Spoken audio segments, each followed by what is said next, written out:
உலையில் தண்ணியை கொதிக்க வச்சுட்டு பக்கத்து வீட்டுக்கு போய் அரிசி கடன் வாங்கிட்டு வந்திருக்காங்க. மகாகவி பாரதியினுடைய மனைவி செல்லம், அவருக்கு தான் இவர் கடிதம் எழுதியிருக்காரு. என்னை பற்றி கவலைப்படுகிற நேரத்தில் நீ தமிழை நன்றாக கற்றுவா. அரிசிக்கு வழி இல்லையா? தமிழ் அப்புறம் கற்கலாம், முதல்ல அரிசி தானே வேணும். தமிழை நன்றாக கற்றுவா. இவர் கடிதம் எழுதிட்டாரு, அரிசி இந்த அம்மா பக்கத்து வீட்டில் வாங்கிட்டு வந்திருக்கு. சரி, குளிச்சுட்டு தான் ஒலை வைப்பாங்க அந்த காலத்தில்.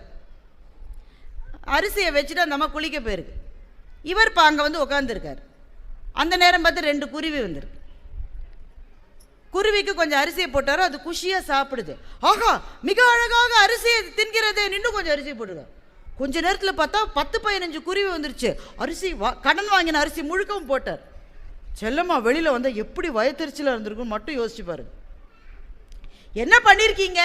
உடனே இவர் சொல்கிறாரு, விட்டு விடுதலையாகி நிற்பாய் அந்த சிட்டுக்குருவியை போலே, 8 திக்கும் பறந்து திரிகுவை, ஏறிய காற்றில் விரைவோடு நீந்துவை, மட்டுப்பாடாதெங்கும் கொட்டி கிடக்கும் அவ்வானொலி என்னும் மதுவின் சுவை உண்டு, விட்டு விடுதலையாகி நிற்பாய் அந்த சிட்டுக்குருவியை போல. ஆகா, கவிதை பிரமாதமாக வந்திருக்கிறது. அந்த அம்மா மனசுல என்ன நினைச்சதோ தெரியாது.